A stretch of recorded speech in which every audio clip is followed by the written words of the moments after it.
So I wonder who Buchanan was. Anyway, stuck the key in the van this morning. I've left the key in it since Friday. It's Monday. I had drained the battery.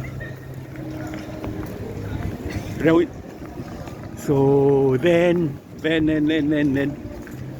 I was supposed to meet a mate in town to buy some bits and bobs for his pub. My phone stopped working. So we are now. Thank you. Right, so the lady just gave me the 3 o'clock prayer. I could actually do with that. There's a significance in there, isn't there? So I went to put the key in the van. Battery was dead. I'm fed up of buying batteries for that old van. I've got one of these charging things at home, stuck it on, didn't work either. Then what did I do? Then my phone wouldn't work, so what a start to the day, man. But we're going to make the best of it, aren't we? One of the recurring things in my videos is try to keep a positive mental attitude. So, had to get the train in. It's kind of okay. I like trains. Then I thought I've not did a YouTube upload in ages, so why don't we film as we walk down Buchanan Street in Glasgow. It's a very Scottish neighbourhood. So I wonder who Buchanan is. I'll do an internet search and pin something in the comment down there. So at one time, it's fairly obvious from the architecture. This was a very, the light's not working in my favour at all. Because it's Scotland and we don't get much light. So one time Glasgow was a very, very wealthy city, as you can tell from the architecture. Its money was made initially as a university town. Then we got involved in the tobacco trade, which also got us involved in slavery, unfortunately. Was Buchanan a slaver? I don't know. Then the real explosion in wealth in the city was during the Victorian era. They had so much money, they bulldozed the entire place. They built all this in a grid system. I believe New York in America was copied from the basic plan in Glasgow. The big boulevards and lots of intersections. In fact, a lot of movies are made in the city now. Right, we've got some busking going on. So where were we? The shipbuilding and the industry in the city were the things that made it an awful lot of money. Possibly.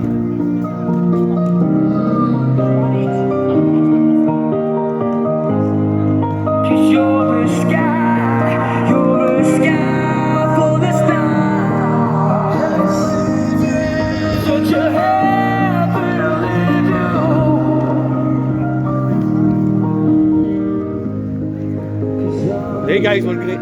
Right, so the big money came during the shipbuilding period.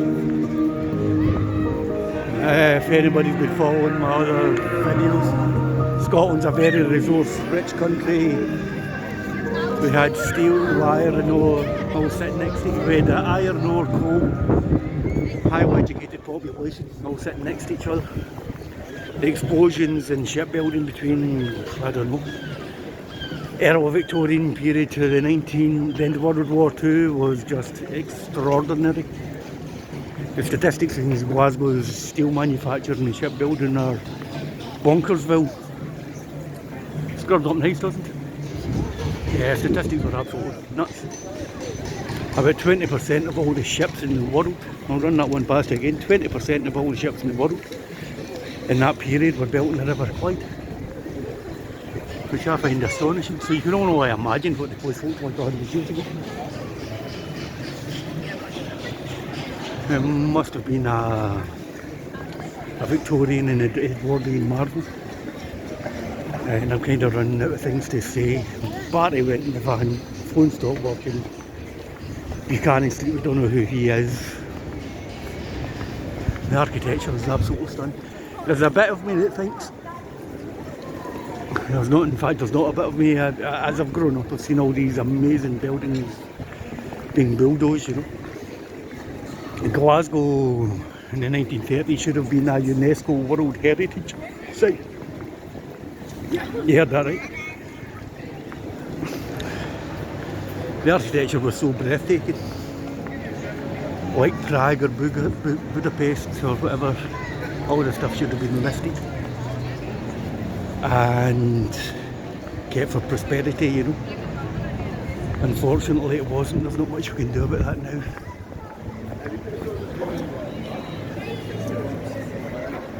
So my heart breaks for the city in about the 1980s and 1990s. The poverty here was just, it was remarkable, which is amazing to think. Check that guy out, he's a belter, which is amazing to think how on its backside the city was, how much poverty there was in the city, considering at that time Scotland was pumping an incredible amount of oil. The place should have looked like Dubai or something, you know, but our people are that browbeaten and down. They will not stand up and take what is rightful whatever. The weather in the country's crap. Why shouldn't we make money from our mineral and energy resources? There's another cracker. So it's just a gothic dream, this whole thing, isn't it? I'll hang up just about here because we are coming into 1970s land. Honestly, I don't know how to get planning permission to build all this stuff. If we lose one of the old Victorian buildings, I say just put a parking in the empty spaces. Open the space up. I mean, if when you compare that to that, kind of makes you want to throw up. Shows you what we've lost. Right, so 10 minutes of me walking right up to my phone in the biggest city in Scotland. I think I'll say thank you all for watching. And one last scan. When I was a kid,